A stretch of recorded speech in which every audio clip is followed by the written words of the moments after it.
For me, food is all about family. Delicious! And those special moments when we come together over a mouth-watering meal. This is the kind of pie that says, I love you. I want to share some of my yummy family favourites. Dishes for every kind of day. But like any busy family, no 2 days are ever the same in my house. It smells incredible in here. So I love having a range of quick and easy ideas ready for any occasion. Okay, I'm stuck. Each week, I'm going to share simple and delicious recipes for different kinds of family days, from manic weekdays to wind-down weekends. Yep, I'm gonna add all of it. And I don't feel a pang of guilt.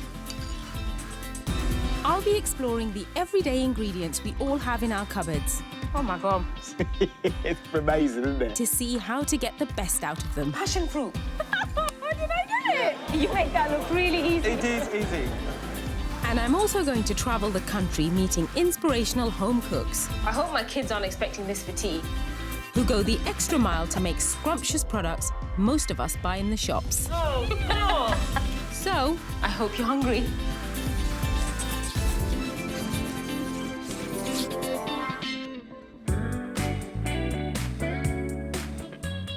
Life isn't always predictable, so sometimes I have to rustle up food fast, and I've got some delicious recipes that makes feeding unexpected visitors a piece of cake.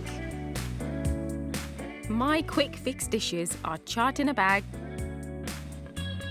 wheat escalopes with hazelnut mash and pickled red onions, and a caramel soda bread that's great to tear and share. Oh, there you go. It's chocolatey on the bottom. You know it's all good when you got chocolate all over your fingers. That's so true. You teach for reasons.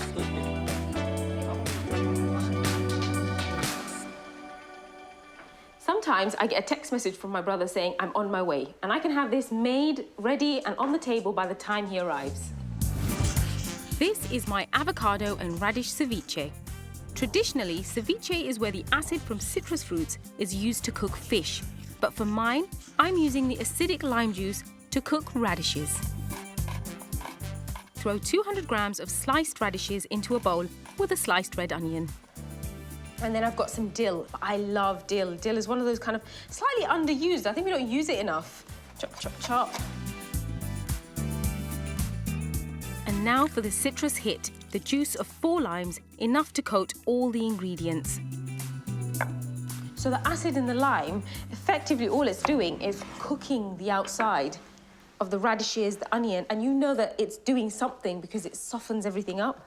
I think it's magical. I think it's great the way you can add 2 completely fresh ingredients, no heat, and then that bit of science happens. I love that little bit of science. To balance out all the acidity, I add 2 teaspoons of sugar. I mean, look, how good does that look already? Leave it to one side and get on with mashing up the avocado. Just scoop out the innards. And here I need just a little more lime juice. Just gonna add a tiny bit of that juice in with the avocado, and this will just stop it from going brown. So if your avocados are a little bit less than perfect, a little bit bruised, this is a really good way to eat them because you can just mash them up and you can't even tell. Add a little olive oil to the radishes, give it a quick stir, and then drain off the excess liquid.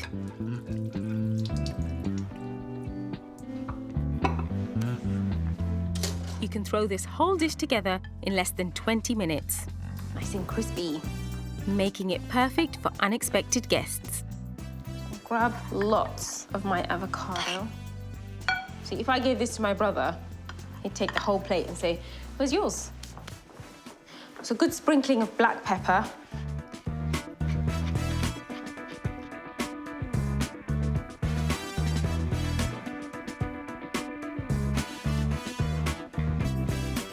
Crisp, fiery radish, and then that zing of the onion. We've got the lovely avocado underneath.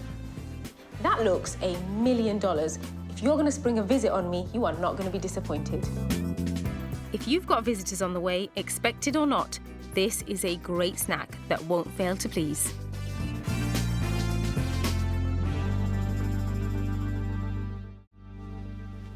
My sister often calls saying she's on her way over with the kids, and this is the perfect meal for that moment. This is so simple, yet impressive. The kind of thing that gets a wow. Just don't tell anyone how easy it is. My wheat scallops with hazelnut mash is the perfect meal to treat that unexpected guest. An impressive, tasty dish that's easy to make. As with all good mash, I like to start by adding lots of butter and a good helping of salt. So whenever I make mashed potato, I'll let you in on a secret. Ready-made mayonnaise. Remember, mayonnaise is eggs and oil, so that's really rich and creamy. It just tastes so good. And then chopped roasted hazelnuts. Ah, that smells good. So I'm gonna pop the lid on, make sure it stays warm, and I'm gonna get on with my onions.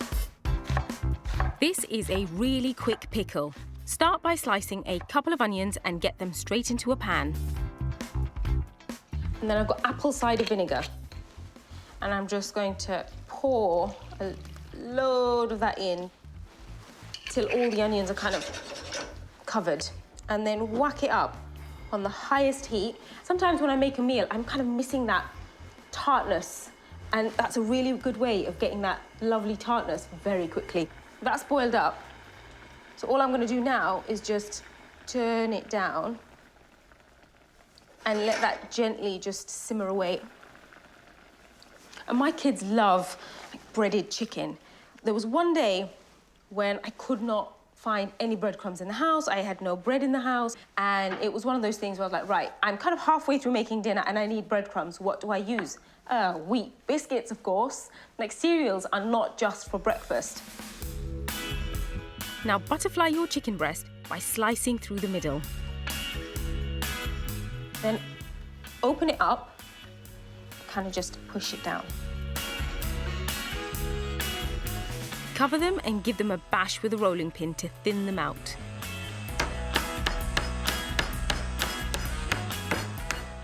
That'll wake the neighbours up. Right, that's my chicken flattened. Season both sides of the chicken generously with salt and cayenne pepper. And then I've got my wheat biscuits. So I like to crush these. These are the bits at the bottom of the bag that my husband loves. Drop the chicken into the beaten egg and then coat both sides with the crushed wheat. My brothers would love this, and my little sister. And my brother-in-laws. And my nephews. And my nieces. I think they'd all like this. Isn't it great how it went from a breakfast cereal to suddenly breadcrumbs? Fry in a pan with some oil, and when they are crispy on one side, flip them over. Turn them around. Boy, look at that. Lovely and golden. So I'm just going to add a few knobs of butter. The butter's just going to make it a little bit richer. If someone's coming round, expected or unexpected, I always want them to think that, like, I love them and I care about them, and I can only show that in my cooking and through hugs and kisses, but also through cooking. So I have a few extra knobs of butter. Pop on my bits of chicken. I don't know if I'm more excited to eat this or just feed someone. Wheat scallops with my hazelnut mash and a quick pickled red onion. Simple but impressive. Not a bad way to feed an unexpected guest. These take no time at all to make, and when my sister and her kids rock up, they always love the crunch of the chicken and that little kick of cider vinegar in the pickle. We've been using vinegar for pickling, preserving and flavouring our foods for thousands of years. But there's a lot more variety out there now than just malt and balsamic. But what goes into making all these different types? I'm in Ealing to meet a vinegar obsessive. Andy Harris has travelled the world in search of the finest vinegars and even makes his own. Hi, Nadiya. Hi, Andy. Welcome. I have garden envy. This place is amazing. This is my Vinegar Shed. Come on. My pride and joy. It's not like any shed I've ever seen. So why vinegar? Because you can buy really good vinegar, right? So why make it? We all grow herbs and fruit in our gardens. Why not make lovely homemade vinegars with them? So you infuse and make vinegars using the things that you've already got out in your garden? Out here I do, and then I commercialise that in my vinegar factory. So you have a or vinegar salon. It got your vinegar salon. I call it a salon because factory doesn't sound very romantic. No, it doesn't at all. Salon I like. So I've gone from shed to salon. Nice. So for a girl who only ever buys vinegar, how do you go about making vinegar? Well, you need a mother. Have you ever seen a vinegar mother? I haven't seen a... Look at that, it's there. That looks like something out of my science lab. It's a type of bacteria, and basically it's called an acetobacter, and it turns grain, grape, or fruit into vinegar. Look at them. What? There's lots of mothers. Look, see? No way. So there's one, there's two. Look at that beauty. Whoa. See? That is a beauty. And then you take that mother and you put it into a pot or a barrel with some wine, and it'll turn it into vinegar. Why do they call it the mother? It's la mère. It's always been called that in all European languages. They call it a vinegar mother. When you needed a mother, like, what was the... When you... That's a really weird question. When you needed a mother, where did you find it? Oh, a substitute mother. I went and created one. Well, I created a vinegar mother. Long time ago, I bought a pot in a French flea market. I boiled some vinegar. I poured it into the pot. I added some wine, and I left it in a warm place for about 6 months. Opened it up, and a little mother had formed. So that was where I began. How it all began, really. So it's all kind of multiplied from one mother to lots It's of like, mothers. oh, my God, every house I moved to is full of mothers everywhere. So if I was to make vinegar, I don't have to do it like you did 25 years ago. I could just take a bit of the mother and start my own. I could give you some mother in a plastic bag, and you could take it home and make vinegar. You've got lots of mother spare anyway. Exactly. Andy makes all sorts of vinegar, but his mandarin vinegar is his current prized possession. You see, on top of the fruit, a mother has formed. That's a massive mother. Yeah, so you could put your hand in there. Could I? Yeah. Like, actually go in? Yeah. Go in, and touch. Can I touch it? Yeah, and peel it off almost. Like, just like... Yeah, it's fine. Oh, that's an interesting texture. Oh, it's alive! Yeah, look, now bring that out. You see? Oh, my God, that is so cool. That's so fun to play with. It sort of looks like plasticine, but... I mean, isn't nature fantastic? Like, that just happened. And I get to taste the vinegar that this mandarin mother has produced. Oh, my God. That is so yummy. So make a beautiful, like, vinaigrette with that for chicken. You almost wouldn't want to put anything in that. It's so delicious as it is. Oh, my God, that's so good. Andy has travelled the world on a quest to find new vinegars, and he's letting me try a couple. Spray that in your mouth. OK, in my mouth. That looks like that should be in my downstairs Or you can spray it on your hand if you want. Straight in. Oh, what is that? Good for sore throat. That's a quince vinegar from the Italian Alps. This is a ginger vinegar. Whoa! You almost wouldn't be able to tell that that's a vinegar at all. Yeah, but you've got just have a little nip of that with any Asian food, seafood, sushi, sashimi. If you want to make a sort of sweet and sour ginger chicken. That doesn't actually need anything. That is so good. I might just drink some more. Isn't that intense? That'll perk you up for the day. And then finally, look at this prune vinegar. So even though that's that thick, we can still call that a vinegar? Yeah, totally. But you know what I do with this? I like to put it on a tub of ice cream, watching telly. Vinegar and ice cream. That looks more like treacle. Well, it's like balsamic style. Oh, my God. Yeah, on ice cream. Yes. Yeah. You could totally make a good cake out of that, just using that. Oh, yes, we could do so much with this stuff. Let's go. So a good vinegar, a demijohn, an airing cupboard, and some herbs in the garden, and we can make our own, right? Yeah. That's what I'm going to do. Go for it. The vinegar revolution. That's what I'm going to do. Oh, that mandarin one was banging. Chin chin. Oh, yeah, for sure. So whether you make your own or buy from a shop, There are so many amazing vinegars out there, you can be sure to impress any guest by getting adventurous and having a supply in your store cupboard. Perfect for quick dressings, dips and drizzles.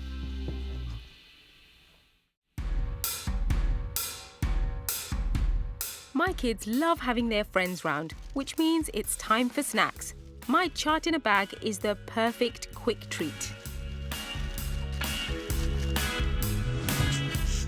Chaat is a popular street snack in Bangladesh. It's crunchy, sweet, tangy, spicy and totally delicious. Just what's needed when there are extra mouths to feed. When I used to go on our trips to Bangladesh every year, we used to spend afternoons kind of walking from one vendor to the next, tasting it. I used to challenge my mum and say I could eat it spicier than her. She would always win because she can eat really, really spicy chaat. So this is my way of making chaat that I love so much. It's not quite Bangladesh, but it's not far off. It's pretty good.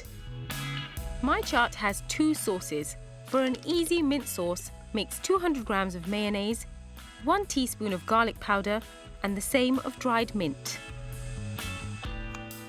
Now, there's no way I can put the top on that and squeeze that mayonnaise out without a little bit of a fight. What I want is a sauce that I can squeeze out so it's a little bit runny. So I'm gonna add a bit of milk.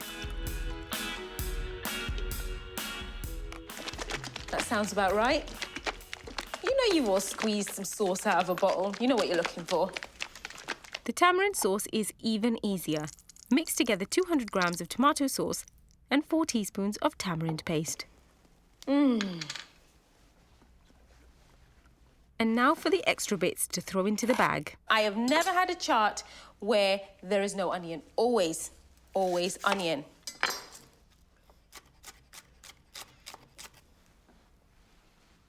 I mean, I don't like super spicy food. This is why something like this works perfectly for me, because if I ask my husband to make mine, it will blow my head off.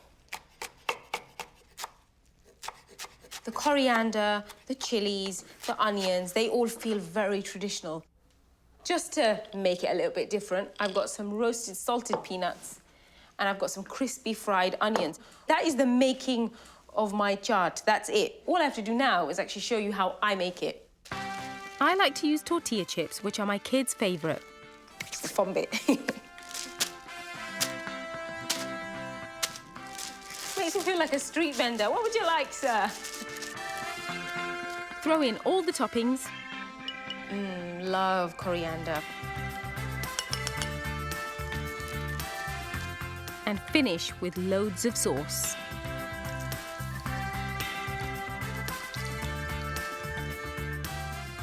You need a fork for this.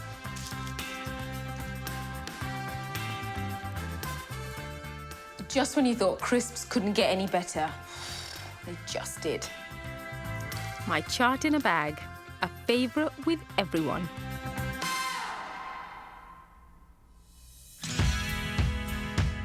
I love having people drop by spontaneously. So my cupboards are always full of delicious snacks just in case. Jen Gale is the same and is always ready for the unexpected with shelves of goodies she has pre-made. Hello. Hello. Lovely to meet you. Come on in. I hear your cupboards are never bare. Yes, I do quite like a bit of batch baking and always having something sweet on hand to grab, yeah. What have you got here? Biscuits? Yeah, some You've got tiffin. loads in here. So you make these sweet treats up Yeah. and stick them into jars. Yeah. Where did all of this start? So a few years ago, we spent a year buying nothing new. It started off as a bit of a random, I think slightly naive challenge. I just thought it'd be a bit fun. And then I think the more I got into it, the more I realised actually it was quite a gentle way, I guess, of sort of challenging consumerism and tackling lots of the issues around climate change and plastic pollution and things like that as well. How did you tackle Christmas? Lots of edible, batch-baked bits and pieces. Now yeah. your crazy jar collection makes sense. Yeah. Like I do these for kids' parties. Yeah. What a great idea. Yeah. But it's Jen's fudge that keeps her guests coming back for more. What kind of fudge is that? So that's just vanilla one. Are you finding your edible gifts popular? Yeah, I did this at Christmas. I did like a Christmas spiced version, and my neighbour was like, "Oh, you're gonna make that fudge again?" Really? Yeah. There's something lovely about saying, you know what, actually, I'm going to make this and I'm going to put it in a jar and it means something because I took time to make it for you. That vanilla fudge, which is yummy, and then Christmas fudge, Christmas spiced fudge, yeah. That sounds really good. I'd love for you to show me how to make some. So while I make Jen's vanilla fudge, she's making her Christmas fudge, spiced with cinnamon and ginger. We use 500 mils of cream. This is the real stuff. We've got proper cream. Yes. 500 grams of caster sugar and 3 tablespoons of liquid glucose. Jen, you haven't left any for me. Well, that's just not fair. This is a cunning ruse, so mine works and yours does. The fudge is stirred on a low heat until the sugar dissolves and the colour starts to change. Is this how you first started to make fudge? So this was the first recipe I did, yep. Now that people can see how much work goes into making fudge, they will appreciate the hard work you put into it. The fudge needs to get to between 110 and 115 degrees centigrade. But Jen's made it so many times, she no longer needs a thermometer to know when it's ready. Mine isn't there See, yet. it's really starting to cling to the sides there. Yours is doing that weird kind of gloopy alien-y thing. Yeah. When do you put your flavourings in? Jen stirs in her Christmas spice mix and pours the hot fudge into a tin while I keep stirring. I think I'm definitely at alien stage, look. Let's have a look. Yeah, I reckon you're there. Turn it off? Yeah. My fudge gets a teaspoon of vanilla paste and it's ready to go. Every stir is going in. Ooh! And this is why we have to be so careful with fudge, because it's so hot. With both fudges poured into the tins, leave them for about 30 minutes until set. Can I try it? Try it, yeah. Can I try it? So yours is the vanilla, isn't it? It's still a little bit warm. Is it? It's just a little bit soft. Can I try yours? Yeah, go for it. That's a little bit softer. Yeah. To look at them, they look Exactly the same. exactly the same. You put it in your mouth, you're like, Christmas spice. See, I love the fact that your year of not buying anything new has led you to this fudge making. Fudge making isn't fast, but I mean, some could say it's a bit of a life hack because, you know, this is a lovely thing to do, not just for people when they come over to your house, but as gifts as well. I bet you can't keep your visitors out. You can't hammering the door down. Yeah, it's like, come on, if we go to her house, she'll give us some fudge. Yeah, absolutely, yeah. Not a bad thing to do at all.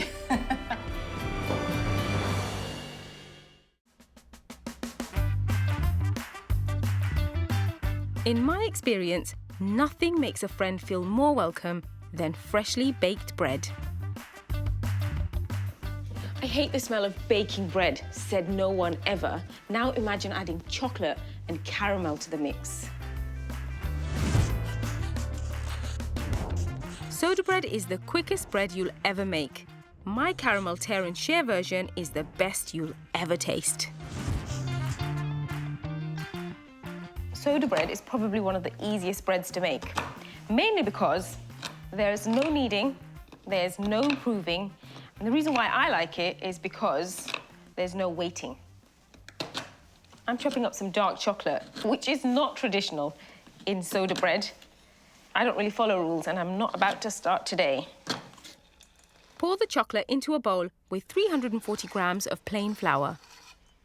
If you want to make some bread really quickly and someone's coming over, and you want to really impress them with the smell that's going to hit them as soon as they walk in, this is the bread for you.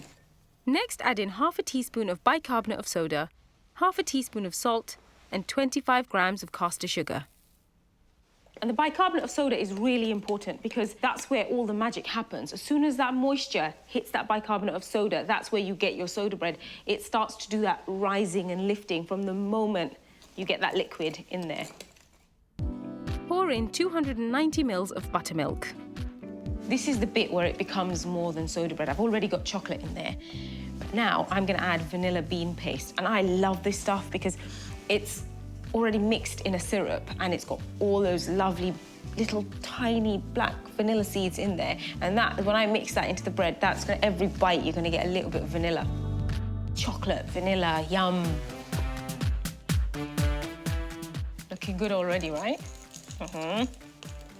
Convinced yet?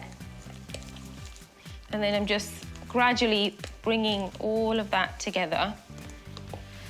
Right, I'm gonna get my hands in now. Remember I said this doesn't need kneading. This is the kind of bread that you can just be a little bit mean to. It's like, you know what, I'm not gonna give you any attention. I'm gonna mix you up and stick you on a tray and put you in the oven. Tip the dough onto a flour-dusted baking tray. I say tear and share, but actually, I'm very good at tearing, but not very good at sharing. So just to kind of avoid any arguments, I like to be a little bit precise. So let's see, 25, yes, 25.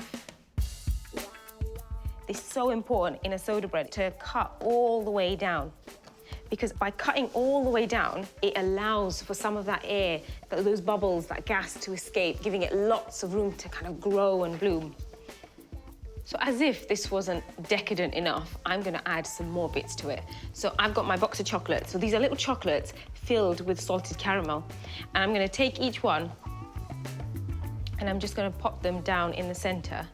But now imagine, as that soda bread rises up, it's going to grow around the chocolate, and then that salted caramel's gonna melt a little bit, and the chocolate's gonna melt a little bit. So each little piece will have its own salted caramel goodness in the middle. Bake in a preheated oven at 200 for 30 minutes. When the half hour is up, transfer to a cooling rack and leave for another 10 minutes before it gets its final chocolatey flourish. I mean, it's already packed with chocolate, but I want to add more. I want to make it really special. So I've got some cocoa powder. I'm just going to dust it lightly. What? I said lightly. And then, because it doesn't have enough chocolate, I'm going to drizzle some chocolate on top.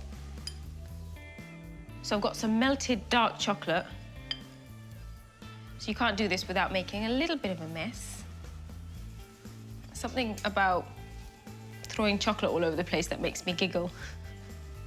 I mean, you never really know when you've got enough on. It's really up to you how much you want to put on and how much you want to cover up. But if I keep going, I'll just keep going, and then it'll just be a load of chocolate on top. I think that is enough. I mean, the clue's in the name.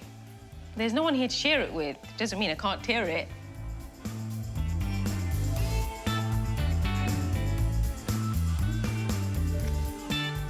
There really is only one way to eat it. Tear it, share it, and enjoy it. Caramel soda bread. Not bad when enjoyed on your own, but even better shared with friends and family.